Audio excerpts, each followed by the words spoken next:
Hey guys, and welcome back to another video. Oh my goodness. I know it's kind of like late in the week for my last video. It's honestly, it's been an interesting few days. And by the title of this topic, you're gonna know what I'm gonna be talking about. Work life, yay, so exciting. A lot of people just wanted me to talk about like what I do, and like kind of some of the experiences. So I've worked broadly in like the services industry for most of my life so far. I was working at a daycare, and then an after-school program. I've been a babysitter. I've been a cashier at grocery stores. I've been a, I want to say like, I don't even know what you call it. You would just like honestly show people to their seats when they are in a restaurant. I've done that. I've been a nanny. I've been a shampoo girl at a hair salon. So I've been a lot in the service industry. Sorry, I'm drinking tea, and I'll get to why I'm drinking tea. And so I had a passion. It's always been a passion to like help people and not serve people. That's such a like that kind of title, but just to be like out in the community. And I shied away from that and became a nanny for quite a few years, 3-4 years. When I first started this channel back in the day, my first couple of videos were actually when I was a nanny. And why I shied away from like the service industry of like being out like in the public, I was dealing with a lot of like anxiety and depression and just like overwhelmed being in large crowds and stuff. And you know, it was a little bit of a comfort for a while, and then I kind of grew and went back out into the world. So I started off working with a company that basically, I've been in a few places in this company. So I started off in like the doggy daycare service industry. Part of this service is just, you know, watching dogs, taking care of them.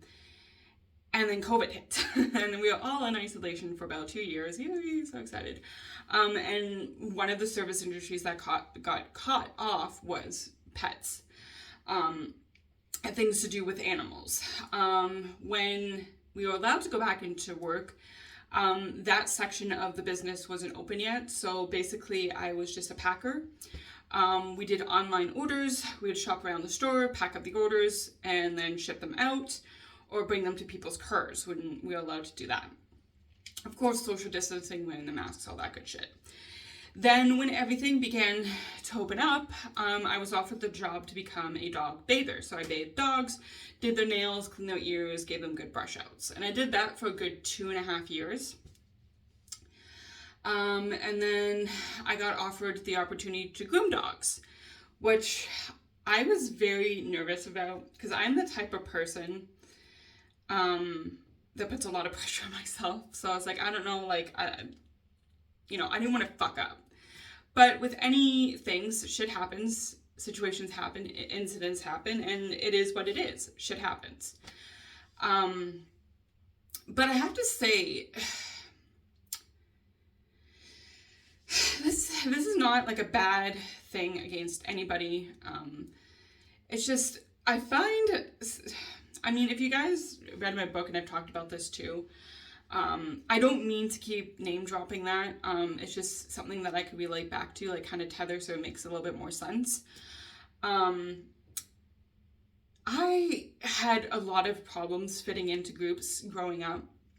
I was kind of the odd man out, or like I grew up with boys.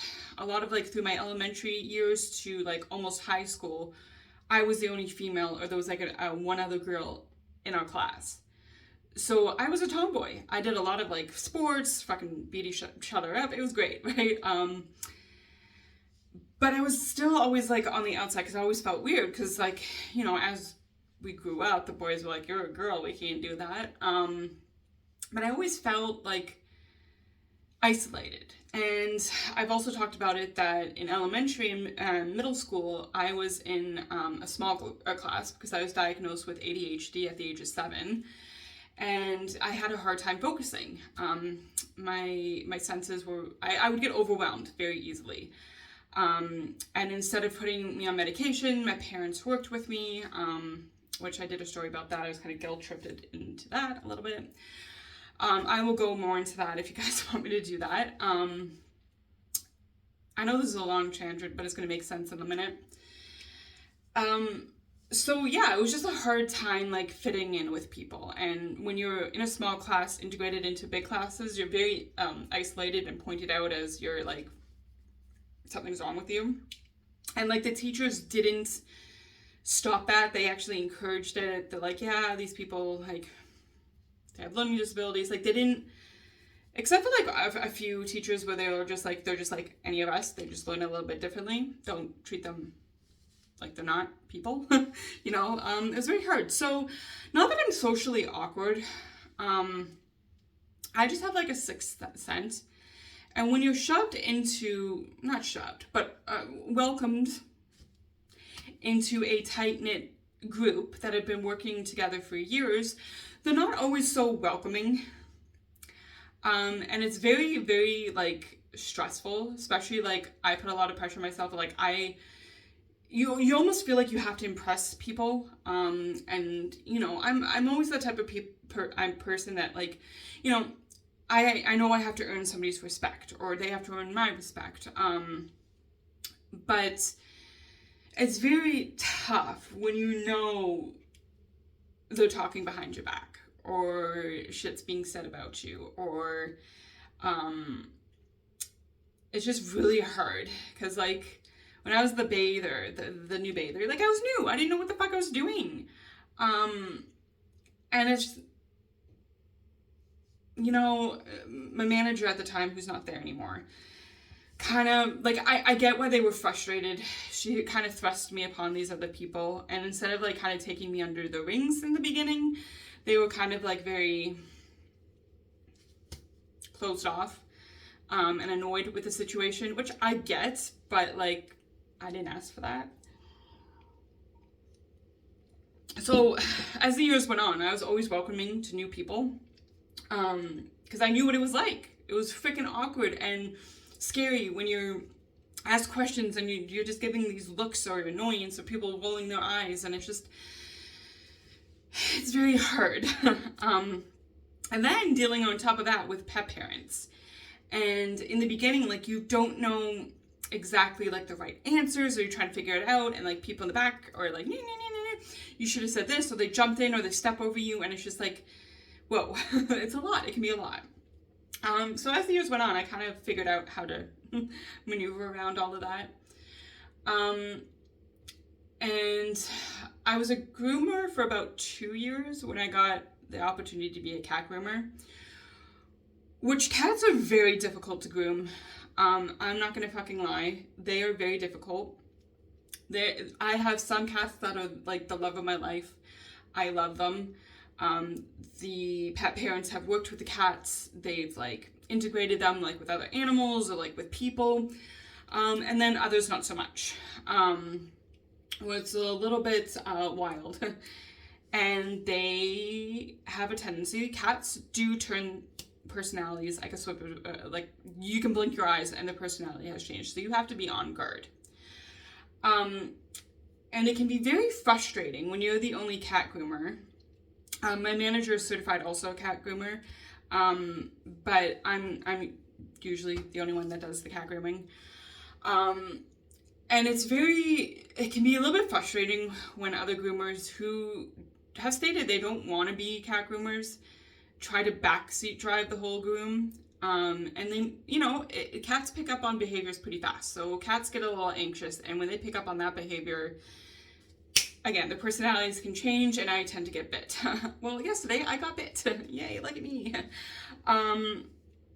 yeah, it was pretty bad. It was pretty fucked up. When cats bite, it is not like dogs where they just, and that's it. And sometimes dogs don't know how to turn it off, but most dogs do. Cats, they don't. They go and they don't stop. And like with this cat that I was working with yesterday, I knew sometimes I can break the groom up into two things, but I knew with this cat that I couldn't. I had to get it done and that was it. Probably not the bathing, but I knew that I had to get the matting off. Now this cat has been groomed multiple times. But the matting was pretty bad. And unfortunately the cat was not happy and it reacted at the end. When I was literally finished, ready to pick up the cat, put it in the back, I gave it breaks and all, it just lost its shit. And I got fucked up pretty bad. But me being me and feeling the pressure from certain people, continued on with my shift. After work, got the antibiotics, yada yada, woke up today. My hand was like black and blue, kind of green, not great. Signs of infection. FYI guys, if you ever get bit or scratched by a cat, right away clean the area, go to the doctors. Cat bites, more so than scratches, are very, very bad for you. They have bacteria, and when they bite, their teeth go really deep into the skin. And usually it's small punctures, and basically it just shoots bacteria into your body. And it's not great. So I feel like crap, even though I'm on antibiotics. I've had a fever, not feeling good. It's great. Highlight of my dreams. It's fine. It comes with the job, okay? The thing that's really frustrating, I have to open the window. Hold on, guys. Whew, a little sweating. Jesus. I have been stuck with a lot of aggressive animals in the past few weeks and put in really bad situations with pet parents, and I'll kind of get into a little bit more of it. And it's a toll on your body, mentally and physically, because these dogs constantly try to throw themselves off the table, constantly try to bite you. They fight with you constantly. It's a lot, and especially when the big dogs, like 140 pounds, throwing the body weight around or fucking not cooperating. It's havoc, and it can be stressful, and it's just like, I get it, and it's part of my job, but I seem to get stuck with a lot of aggressive dogs because nobody else wants to deal with it, and they'll like just throw it on to Jess. Why? I don't know. It is what it is. I tried to talk to my supervisors about it. Nothing's really changed, so here we are. That I'm okay with. I mean, on my days off, this is why I need 2 days in a row, to be honest. And my work does not like that, and I kind of, whatever. I mentally need to recharge for 2 days. Like, my body is fucked. I need time, like 2 solid days in a row to like recoup, get my shit together, and continue on with life. I can't do like 1 day off, 3 days, no. I need 2 days, like a normal work schedule. It has been my thing for 5 years. Well, no, actually, that's a lie. 3 years. 5 years almost in total that I've been working there. Just stop skipping ahead. So, it kind of feels like a lifetime. But anyways, that's fine. Like, I can handle that. It's fine. Sometimes it's just like, you want to have a fucking breakdown. And it's just tough when nobody wants to help. When you ask for help, and there's only a few individuals that can help or want to help. The others don't bother. They just say, send it home, get somebody else to do it, I'm not helping you, type of thing. Or they just give attitude and you're just like, fuck it, whatever, I'll just do it, whatever. I don't want to deal with the attitude. That's more stressful for me. It's just frustrating sometimes when nobody wants to work with you. It's fine. That's life. Yeah, move on. The thing I've been struggling with a lot is the pet parents. It's just been a really rough 2 weeks dealing with really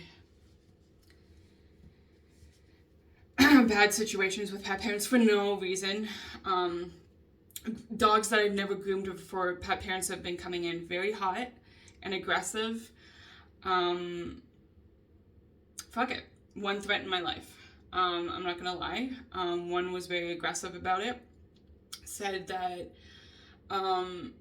first time I've groomed this dogs, I should say, those two of them, never had hands on before with them.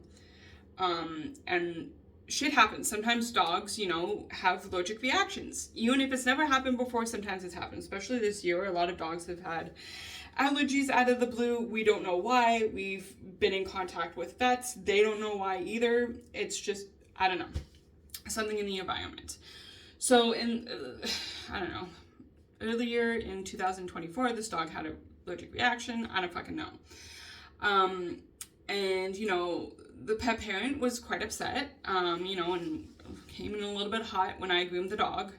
And this was months later, saying that I better not kill his dogs. He was throwing the F-bomb around a lot, saying that he would hunt me down. He knew where I worked, and that's all he needed to do to find out where I lived. And he would come and fuck me up. It was a whole situation. That happened last week. Actually, when I did the video last week, that's the situation that I was pretty fucked up about. I got emotional about in that video because I was just so fucked up.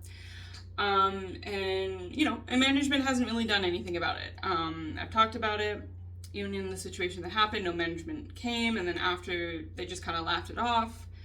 Nothing's really been done. And they asked, when I came back to work this week, and I kind of told the situation to my actual manager, and they asked if I was okay. I'm like, no, I didn't leave my fucking house for 2 days because I was so fucking scared.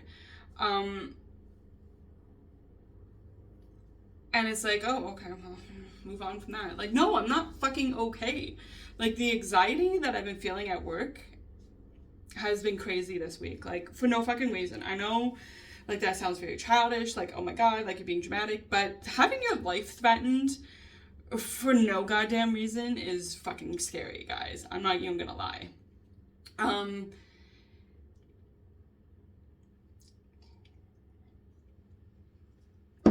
Also, when cats and dogs are extremely matted and we shave them down, your animal might act differently. Not to scare you guys, and I can go into more detail about different grooms and all that stuff, but when dogs or cats get very matted, and I mean really tight to the skin, not to scare any of you guys that are animal owners, but it cuts off the circulation and blood flow. So when we release that area from matting, sometimes, not all the time, there's a chance that the blood will rush to that area and cause irritation, redness, rash, sometimes bruising, and sometimes inflammation. That's why most of the times when groomers get really bad dogs in with mats on their tails or their ears, we advise to get them shaved at the vets, just because high risk areas of hematoma. It is a very high risk of hematomas, which we call that when the blood rushes and it just accumulates there. Vets, if that happens there, they can deal with it right there and then. That's why we just take we don't take the chance. We just say, go to the vets to get that shaved. We can shave the rest after. Also, your animal might act a little bit different because of that, They're feeling different. They're feeling like, okay, all this like blood is flowing, all this oxygen and is now getting to my skin. Like, I don't know how to react. Some hide, some shake, some don't eat, some don't drink water for a day or two. They just act not themselves, and it's very typical. We do give out informational sheets to pet parents when this happens, when we know that a dog is matted, just to give you information saying that this is a likely chance that this might happen, and it is normal. Excuse me. A lot of people don't read it. We give it to them and they throw it out, or they're like, oh, this doesn't apply to me. And then when their animal acts differently, we're the bad guys. Of course.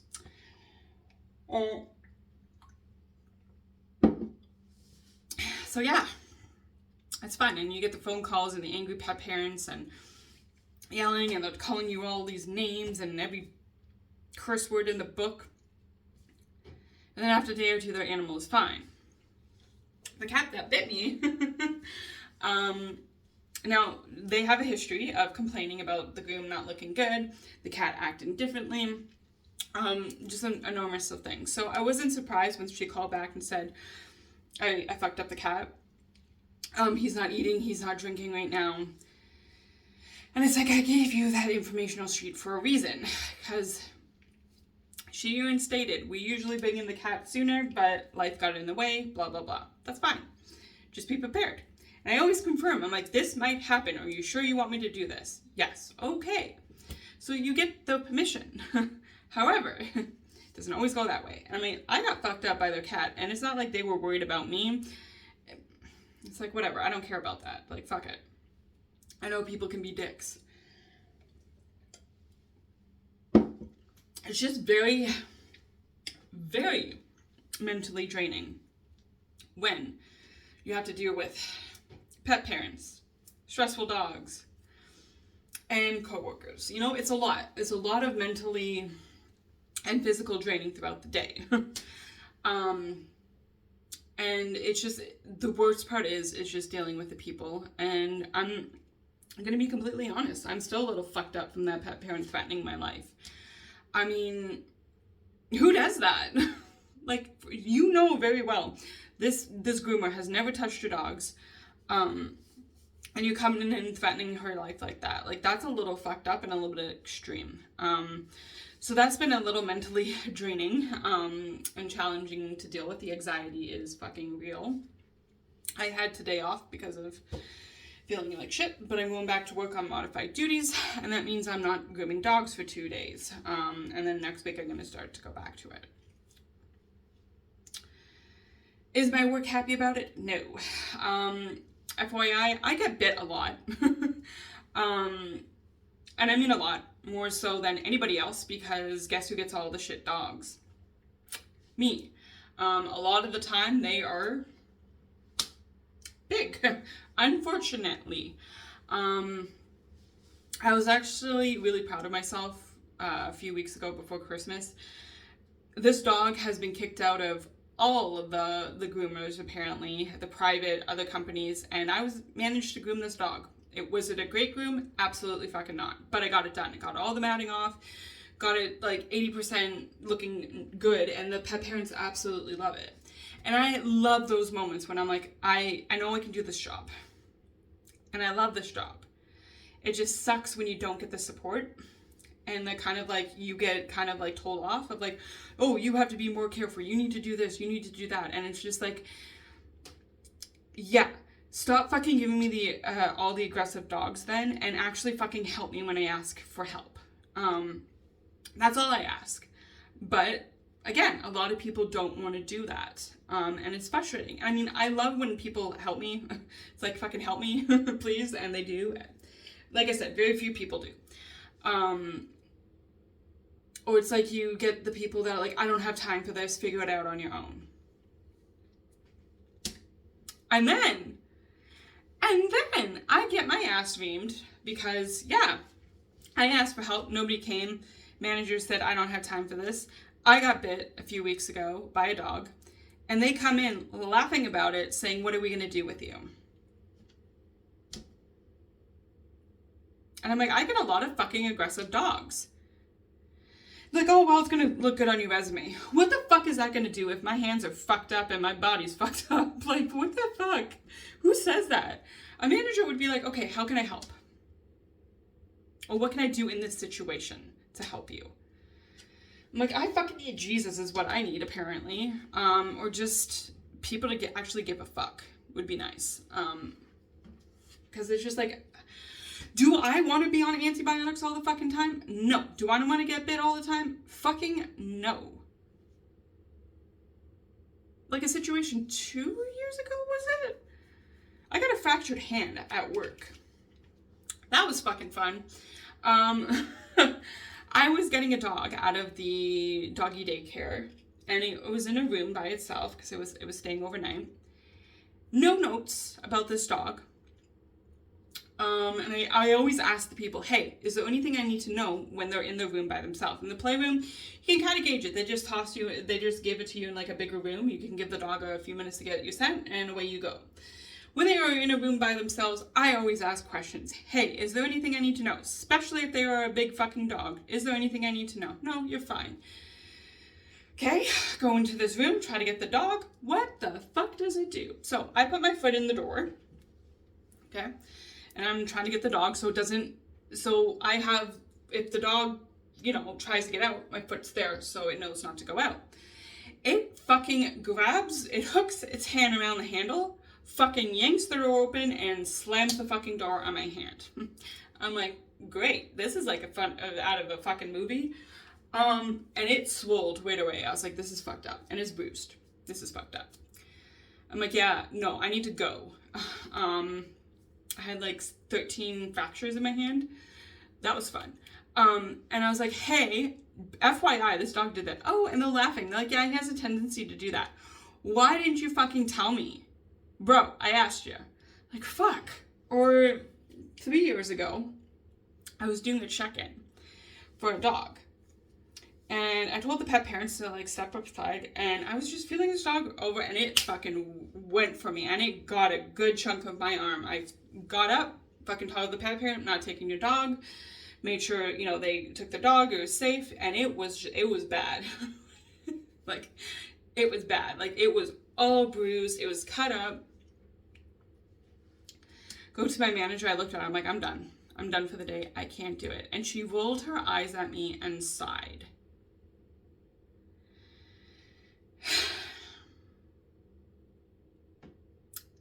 She's like, okay.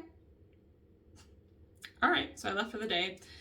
Then I had 2 days off because it was my days off. Come back, and my arm is fucking, you can tell. I'm not hiding it. I don't give a fuck. I have my sleeves rolled up. Whatever. And I'm talking to pet parents trying to check in dogs, and they're like, yo, you okay? I'm like, no, I got bit by a dog last week. I'm fine, though. I'm good. It's whatever. Take the dogs, and my manager sees it. She's like, whoa, that's bad. I'm like, no shit. In my head, I was like, yeah, I know. I told you last week, like, I'm done. Like, it's bad. Like, I'm going home. And you just kind of sighed and rolled your eyes. Like, look, shit happens at work and I don't report it because of this incident. And you're supposed to report all fucking bites and scratches and shit to the managers. No, I'm sorry. It doesn't happen because you have to deal with this bullshit all the time. Like, it took 3 managers yesterday for me to get fucking out the door and paperwork and all that signed. And it's just like, what the fuck? Like, I can't. Oh, it's so stressful. Sometimes it's more stressful dealing with the people than it is the animals, even if they're aggressive and trying to fucking eat you.